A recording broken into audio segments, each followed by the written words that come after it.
பிரவீன் சக்கரவர்த்திக்கும் காங்கிரஸுடைய அந்த அதிகார கட்டமைப்புக்கு துளியாவது சம்பந்தம் இருக்கா? ஊடகங்கள் அத்தனையும் மறந்த விஷயம் அது. காங்கிரஸ் கோரிக்கை, காங்கிரஸ் கூக்குரல், காங்கிரஸ் அப்படி இப்படின்னு எழுதாங்க. இந்த அதிகார கட்டமைப்புக்கும் பிரவீன் சக்கரவர்த்திக்கும் ஒரே 1% 0.001% சம்பந்தம் இருக்கா? சம்பந்தம் இல்லைன்னு காங்கிரஸ் சொல்லல. அதைத்தான் சொன்ன கள்ள மௌனம்னு சொன்னேன். இதைத்தான் கள்ள மௌனம்னு சொன்னேன். இப்ப கள்ள மௌனம் அது ஆமோதிக்கிறாங்கன்னு அர்த்தம் சார். அடுத்த வார்த்தையே சொல்றது யோக்கியமற்ற செயல்னு சொல்லிட்டேனே சார். இந்த சில்மிஷத்தை இப்ப காங்கிரஸ் ஷிஃப்ட் பண்றாங்க. இந்த தனிநபர்கள் செய்கிற இந்த சில்மிஷத்தை ஒரு கள்ள மௌனத்தின் மூலமாக ராகுலும் காங்கிரஸும் அதை நீடிக்க செய்ததன் மூலமா நீங்க ஸ்டாலின் போன்ற எந்த தலைவருக்கும் சுயமரியாதை இருக்கும். ஸ்டாலின் மாதிரி அதிகாரத்தில் இருக்கிற ஒரு முதலமைச்சர் இவ்வளவு பெரிய இயக்கத்துடைய தலைவருக்கு இந்த அச்சுறுத்தல்கள்லாம் அப்படியே அசைஞ்சு கொடுத்துருவாங்க பாக்குறீங்களா? அந்த அளவுக்கு ஒன்று மழுங்கி போயிடுது. எந்த சொன்ன சுயமரியாதை உள்ள எவனுக்கும் கோபம் வரும். மாணிக் தாக்கூர் பண்ண வேலை, பிரவீன் சக்கரவர்த்தி பண்ண வேலை. உங்களுக்கு நேர் எதிரி, கொள்கை எதிரி, அரசியல் எதிரி பிஜேபி, காங்கிரஸுக்கு. அந்த பிஜேபியினுடைய அடையாளங்களில் ஒருவராக திகழ்ற யோகி ஆதித்யநாத் புகழ்ற மாதிரி ஒரு ட்வீட்டை போடுறாரு. தமிழ்நாட்டோட யூபி நல்லா சாரி மொழிவாங்கலாம் மாட்டாங்க, இல்லை தூக்கி மெச்சிக்குவாங்களா அவங்க. ராகுல் பிம்பமே உடஞ்சிது சார் இந்த ஒரு மாசத்துல. ராகுலுக்கு ஒரு மரியாதை இருக்கு தெரியுமா? ஆமா, ஒரு உணர்வு கலந்த மரியாதை. கோயம்புத்தூர்ல நடந்துகிட்ட விதத்தை பார்த்து இப்படி கூட எளிமையா இருக்கிறாருன்னு இந்த கள்ள மௌனம் அவர் மேல இந்த மரியாதையை போக வச்சிடுச்சு சார். காங்கிரஸ்காரன் ஒத்துக்கிறாங்களே இல்லை, இதுதான் நிஜம். அதே மாதிரி பேச்சுவார்த்தை போயிட்டு வந்து மதிமுக பேட்டி கொடுத்தாங்க. உங்களுக்கு இடங்களை குறைக்க சொன்னாங்க, எங்களை குறைக்க சொல்லி கேட்கல. அந்த பேட்டி எப்படி கவனிக்காம போயிட்டீங்க? எல்லாத்தையும் கவனிக்கணும் சார். முஸ்லீம் லீக் கிட்ட ஒரு தொகுதியை குறைக்க சொல்லிக்கிறாங்க. யாருக்காக? புதுசா கட்சி அணிக்கு வந்திருக்கிற தமிழ் அன்சாரிக்கு எடுத்து கொடுக்க போறாங்க. நாங்கள் போட்டியிட இருக்கிற 170 தொகுதிகளில் அவருடைய ஆதரவை தர தயாராக இருக்கிறார்களா? அப்படி எதுவும் ஸ்பெஷலிஸ்ட் வச்சா தேமுதிகவுடைய ஆதரவு யாருக்கு? திமுக அணிக்கு. அதில் அங்கு வகிக்கிற வேல்முருகன் தொடங்கி திமுக வரைக்கும் அத்தனை கூட்டணி கட்சிகள் தான் அவருடைய ஆதரவு.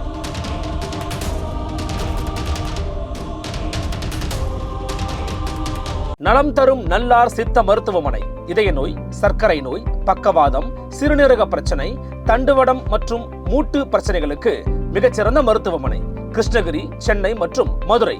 தொடர்புக்கு 8807666117 மற்றும் 8807666118. Nimati Property Management. Contact 7667008999. Fourth state Tamil நேயர்களுக்கு அருள்மொழிவர்மனின் அன்பார்ந்த வணக்கங்கள். இது உங்கள் ஃபோர்த் ஸ்டேட் தமிழ் வழங்கும் பெருதலும் பெருதுகள் நிகழ்ச்சி. இன்றைக்கு நம்மோடு மீண்டும் இணைகிறார் மூத்த பத்திரிகையாளர் மரியாதைக்குரிய திரு SP லட்சுமணன் அவர்கள். வணக்கம் சார். வணக்கம். என்னதான் திமுக அலையன்ஸ் வந்து ரொம்ப இன்டாக்டா இருக்கிறாங்கன்ற ஒரு பெர்ஸ்பெக்டிவ் வெளியில இருந்தாலுமே கூட இன்னைக்கு கனிமொழி அம்மையார் அவர்கள் டெல்லிக்கு போயிருக்கிறாங்கிற செய்தியை நம்மளால பார்க்க முடிகிறது. தமிழகத்திற்கு ராகுல் காந்தி வரவிருக்கிறாருங்க செய்திகள் வெளிவந்து கொண்டிருக்கிறது.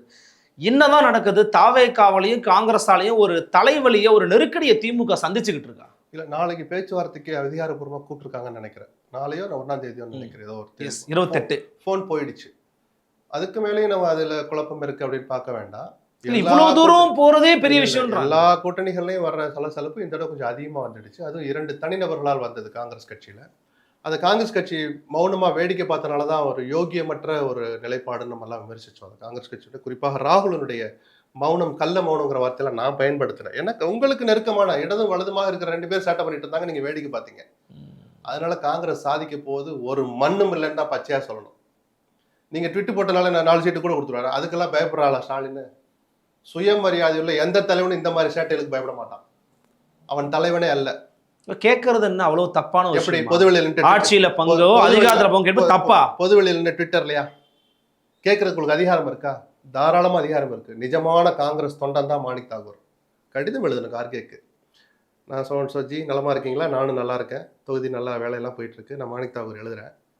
காங்கிரஸ் கட்சிக்கு கிடந்த 60 ஆண்டுகளாக கிடைக்காத அந்த விஷயத்தை இனிமேலாவது கிடைக்க பார்க்கணும். வரப்போற கூட்டணியில் ஆட்சியில் பங்கு கேளுங்க. நம்பர் 1. நம்பர் 2, அதிக இடங்கள் கேட்கணும். இதெல்லாம் கேட்குற உரிமை மாணிக் தாக்கூருக்கு 100% இருக்கு.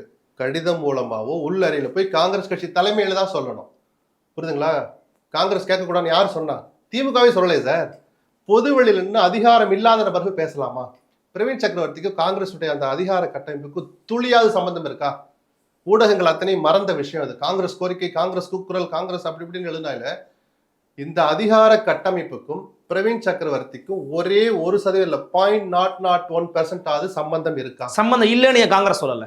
அதைத்தான் சொன்ன கள்ள மௌனம்னு சொன்னேன். இதைத்தான் கள்ள மௌனம்னு சொன்னேன். கள்ள மௌனம் அது ஆமோதிக்கிறாங்கன்னு அர்த்தம் சார்.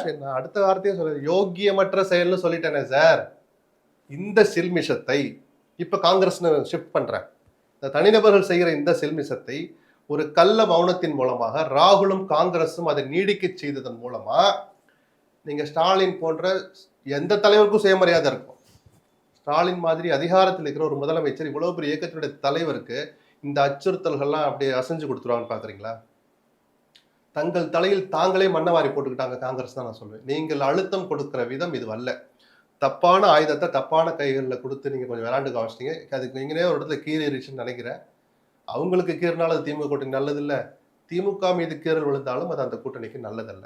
நாளைக்கு பேச்சுவார்த்தை நடக்குது, என்ன மாதிரி முடியுதுன்னு பார்த்துட்டு அப்புறம் பேசுவாங்க. ஆனா வெளிப்படையா இந்தியன் எக்ஸ்பிரஸ் ஆங்கில நாளேட்டுக்கு கிறிஸ் ஓடங்கர் கொடுத்த பேட்டி நான் சொன்னது சொன்ன அர்த்தத்தில் வரல, வேற அர்த்தத்தில் சொன்னேன்னா அது செல்வ பெருந்தகை மறுத்திருக்கிறார். கட்சியினுடைய தலைவர் அவருக்கு இருக்கிற அதே அதிகாரம் செல்வ பெருந்தகைக்கும் இருக்கு.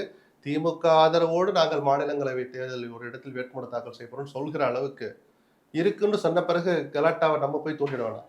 கலாட்டா வந்து கூட்டணி உடைந்தால் ஊரறிய நடக்கும், வீதியில தான் வந்து விழுகும், அப்புறம் நம்ம பேசுவோம். ஓகே. ஆனா ஏற்பட்ட சம்பவங்கள் வரைக்கும் இது வந்து கிரவுண்ட் லெவல்ல எதுவும் எதிரொலிக்காதான்? ஒரே ஒரு கேள்வி என்னன்னா, பெரும்பாலான காங்கிரஸ் தொண்டர்கள் பார்த்தீங்கன்னா தாவேக்கா விரும்புறாங்கன்ற ஒரு பேச்சை இப்போ எஸ்வி ரமணி போன்ற, திருச்சி வேலுசாமி போன்ற, அப்புறம் இன்னும் சில பேர்லாம் வந்து பேசுறாங்கல்ல, இது வந்து உண்மையா பொய்யா? காங்கிரஸ் தொண்டர்கள் தாவேக்கா விரும்புறாங்க அப்படிங்கிறது அது இருக்கலாம், அவங்களுடைய உணர்வா இருக்கலாம் சார். அப்ப கூட்டணி வச்சாலும் எப்படி ஜெல் ஆகும்? அதுதான் சொல்றேன். திருச்சி வேலுசாமி எஸ்வி ரமணியும் தான் ஒரு ஒட்டுமொத்த காங்கிரஸ் தொண்டர்களுடைய பிரதிபலிப்பா. மதிக்க தகுந்த தலைவர் வேலுசாமி, அதுக்குள்ள நான் வரல. வேலுசாமியுடைய கருத்தா காங்கிரஸுடைய கருத்தா? வேலுசாமியின் கருத்து. அது மட்டும் இல்லை, அவருக்குன்னு ஒரு செல்வாக்கு இருக்கலாம், அவருடைய ஃபாலோயர்ஸ் இருக்கலாம், அதுக்குள்ள நான் வரல. மாணிக் தாக்கூர் சொன்ன அதே கருத்து தான் நான் வேலுசாமிக்கு சொல்றேன். அவர் அதிகார கட்டமைப்பில் அதிகாரம் படைத்த நபர் அல்ல. அவர் உணர்வை சொல்கிற அத்தனை உரிமை வேலுசாமிக்கு இருக்கு, பொது வெளியில் அல்ல. அவரும் தான் கொஞ்சம் எல்லை மீறி போனார், புரியுதுங்களா? இதைத்தான் நம்ம தப்புன்னு சொல்றோமே தவிர காங்கிரஸ் கட்சி குரலே எழுப்பக்கூடாது, வாய முடி சும்மா இருக்கணும் அப்படின்லாம் யாரும் சொல்லலையே. தாராளமாக அவங்களுடைய உரிமை சார். ஆட்சியில பங்கு கொடுங்க, துணை முதலமைச்சர் பதவி கொடுங்க. ஏன் 2 வருஷம் நாங்க முதலமைச்சர் இருந்துட்டு போறோமே, கேளுங்க, உங்களை யார் வேணான்னா. பொது வெளியில இருந்துட்டு இந்த மாதிரி பண்ணக்கூடாது. அது தோழமை தொடர்கிறதுன்னு சொல்லிட்டு பண்ணக்கூடாது. டாக்டர் கிருஷ்ணசாமி ஒரு பேட்டி கொடுத்தார், 1 மாசமா கொடுத்துட்டு இருக்காரு. அங்கங்க ஆட்சியில் பங்கு தருபவருடன் தான் எங்கள் கூட்டினர். பிரேமலதா சொன்னாங்க, எங்களுடைய 4 பேர் 4 பேர் அமைச்சர் ஆகணும், ஆட்சியில பங்கு அதிகாரம் எங்களுக்கு மட்டும் இருக்கக்கூடாதான்னு விஜயபிரபாகரன் பொது மேடையில் கேட்டார். பிரேமலதா பல நேரங்கள் சொன்னார், எந்த கூட்டணியும் சேராத போது எந்த கட்சியும் குரல் எழுப்புற உரிமை இருக்கு, பொது வெளியில, ட்விட்டர்ல, பேட்டியில. வித்தியாசத்தை புரிஞ்சுங்க. தோழமை தொடர்கிறதுன்னு காங்கிரஸ் கூட்டணி முறிஞ்சிருச்சா? ஆல்ரெடி இல்ல. தோழமை தொடர்கிறதுன்னு சொல்லிக்கிட்டு பொது வெளியில் பேச உரிமை இல்லை. கிருஷ்ணசாமிக்கு இருக்கிற உரிமை, பிரேமலதாவுக்கு இருந்த உரிமை காங்கிரஸ்க்கு கிடையாது சார். திமுக தளபதி பேசினாரு, கோ தளபதி பேசினார்ல பொது வெளியில. என்னன்னு பேசினார்? காங்கிரஸ் குறைச்சல் கொடுக்குறாங்க, சீட்டு கொடுக்காதீங்க. இல்ல, அது ஏன் இவ்வளவு தூரம் ஒருத்தர் குறைச்சல் கொடுத்தா பதிலே பேச மாட்டாங்களா? நான் நியாயப்படுத்தல சார். ஒருத்தர் அடிச்சு போட்டுக்கிட்டே இருப்பார், பாரதியார் கவிதைகள் நினைவுக்கு வந்து போட்டுக்கிட்டே இருப்பார். திமுக காரன் என்ன கிராமங்களை சொல்ற மாதிரி ஏதோ ஒரு வார்த்தையை சொல்லிதான் கேட்கணும். அதை அந்த அளவுக்கு ஒண்ணு மழுங்கி போயிடலையே. எந்த சொன்னேன் சுயமரியாதை இல்லை, எவனுக்கும் கோவம் வரும். மாணிக் தாக்கூர் பண்ண வேலை, பிரவீன் சக்கரவர்த்தி பண்ண வேலை. உங்களுக்கு நேர் எதிரி, கொள்கை எதிரி, அரசியல் எதிரி பிஜேபி, காங்கிரஸுக்கு. அந்த பிஜேபியினுடைய அடையாளங்களில் ஒருவரா திகழ்ற யோகி ஆதித்யநாத் புகழ்ற மாதிரி ஒரு ட்வீட்டை போடுறார், தமிழ்நாட்டோட யூபி நல்லா இருக்கு. காரி மொழிவாங்களா மாட்டாங்களா, இல்ல தூக்கி மெச்சிக்குவாங்களா அவங்கள? ஊதுவோம். இது என்ன சரி, இன்னொரு கட்சி, அதாவது திமுகவை வீட்டுக்கு அனுப்ப போகிறார் விஜய். அந்த அணியில இன்னைக்கும் காங்கிரஸ் தொடருது. ஸோ உங்க அணியை வீட்டுக்கு அனுப்ப போறேன்னு சொல்றவருக்கு தேர்தல் ஆணையம் விசில் சின்ன ஒதுக்கி இருக்கு. இவர் புலகாங்கிதப்படுறாரு, விசில் ஊதியாகி விட்டது. இவர் நிஜமான காங்கிரஸ்காரனா? ஒரு சாதாரண தொண்டை கேட்பான்ல, ஏன்னா நான் தொண்டனா நீ தொண்டனாடான்னு ஒரு கிராமத்து பாஷை கட்டாயமா கேட்பாங்க. அவர் அந்த தப்பை செய்யலாமா பிரவீன் சக்கரவர்த்தி? அது காங்கிரஸ் கட்சிக்கு அப்படி கட்டுப்பட்டு ஒரு தூய தொண்டனா செஞ்ச வேலையா? சில்மிசம் சார். அதையும் தலைமை அமைதா காங்கிரஸுக்கு செஞ்ச துரோகம் சார். அதனாலதான் சார் ராகுலுடைய மௌனத்தை கள்ள மௌனம்னு சொன்னேன். ராகுல் பிம்பமே உடஞ்சது சார் இந்த 1 மாசத்துல. ராகுலுக்கு ஒரு மரியாதை தெரியுமா? ஒரு உணர்வு கலந்த மரியாதை. கோயம்புத்தூர்ல நடந்துகிட்ட விதத்தை பார்த்து இப்படி கூட எளிமையா இருக்கிறாரு என்ன? இந்த கள்ள மௌனம் அவர் மேல இந்த மரியாதையை போக வச்சிடுச்சு சார். காங்கிரஸ்காரன் ஒத்துக்கிறாங்களா இல்லை, இதுதான் நிஜம், அது சரிப்படுத்துறாங்க. இப்போ நீங்க கேட்ட கேள்விக்கு மெயினா வர்றேன், இந்த கசப்பெல்லாம் சரியாயிடுமா சார்? தேர்தல்னு அறிவிச்சு வேட்புமனு தாக்கல் பண்ணும்போது நீங்க பாருங்க, இந்த கேள்வியே கேட்கற அளவுக்கு அதெல்லாம் கேட்கன்னு அந்த உற்சாகம் வந்துடும். எந்த அணிலையும் அண்ணா திமுகலையும் கசப்புகள் வரதான் போகுது. பிஜேபி 60 இடம் கொடுப்பாங்க, அவ்வளவு தகுதியானு கேட்பாங்க. இல்ல அவங்க கேட்ட இடத்துல அண்ணா திமுக தொகுதி எடுத்து கொடுக்கணும். பிஜேபி காத்துட்டு இருந்த இடத்துல அதிமுக கொடுக்க வேண்டிய சூழல் வரும். 2 கட்சியிலே கசப்பு இருக்கும். நாமினேஷன் ஃபைல் பண்ணி 14 நாள் பிரச்சாரத்தில் போறப்போ இந்த கசப்பெல்லாம் மறைஞ்சிரும். எவ்வளவு தூரம் மறக்கடிக்கப்படுகிறதோ, மறந்து கொள்கிறார்களோ அந்த அளவுக்கு அவங்களுக்கு நல்லது. கடந்த காலங்களை பார்த்தா அந்த கசப்புகள்லாம் நீடிச்சது இல்லை. எல்லா அணிகளுக்கும் நான் இதை சொல்லுவேன். எல்லாரையும் அரவணைக்கிறது அப்படிங்கிறது ஏதோ ஒரு வகையில் திமுகவுக்கு இன்னொரு பார்வையில் ஒரு மைனஸாக அமையும். ஏன்னா எல்லாருக்கும் நீங்கள் சீட்டை பகிர்ந்து கொடுக்கணும். இப்போது மக்கள் நீதி மையம், அப்புறம் விசிக போன்ற கட்சிகள்லாம் வந்து பார்த்தீங்கன்னா, மக்கள் நீதி மையம் விட்டுருவோம், விசிக கம்யூனிஸ்ட் தொடர்ச்சி அவங்க கூட இருக்கிறாங்க. இப்போ மக்கள் நீதி மையம் தேமுதிக என்ட்ரிக்கு பிறகு நீங்கள் அவங்களுக்கு குறைச்சிங்கன்னா அது ஒரு கசப்புணர்வை உருவாக்காதா? குறைச்சிருக்கேன்னு சொல்கிறாங்களா? யாரையாவது குறைக்க சொல்லியிருக்காங்க? ஏதாவது அதிகாரப்பூர்வம் வந்திருக்கா? அதிகாரப்பூர்வமாக சொன்ன ஒரே கட்சி எது தெரியுமா குறைக்க சொல்லியிருக்காங்கன்னு? யாரு? முஸ்லீம் லீக். பேச்சுவார்த்தையை முடிச்சுட்டு வெளியில் வந்து அவங்களுக்கே அதுதானே, மற்றவங்களுக்கு அதுதானே அப்படின்னு யூகம். அது அவங்களும் சொல்லட்டும், நம்ம திருப்பி பேசுவோம். இது வரைக்கும் அவருக்கு அடுத்து மதிமுக பிரச்சாரத்தை இதே மாதிரி பேச்சுவார்த்தை போயிட்டு வந்து மதிமுக பேட்டி கொடுத்தாங்க. உங்களுக்கு இடங்களை குறைக்க சொன்னாங்க, எங்களை குறைக்க சொல்லி கேட்கலன்னாங்க. அந்த பேட்டி எப்படி கவனிக்காமல் போயிட்டீங்க? எல்லாத்தையும் கவனிக்கணும் சார். முஸ்லீம் லீக் கிட்ட ஒரு தொகுதியை குறைக்க சொல்லிக்கிறாங்க. யாருக்காக? புதுசாக கட்சி அணிக்கு வந்திருக்கிற தமிழ் அன்சாரிக்கு எடுத்து கொடுக்க போகிறாங்க. இஸ்லாமியர்கள் அந்த கோட்டை சரியா போச்சா? மற்ற கட்சிகள்கிட்ட குறைக்க சொன்னால் நிச்சயமாக ஒரு சலசலப்பு உண்டாகும் தான்.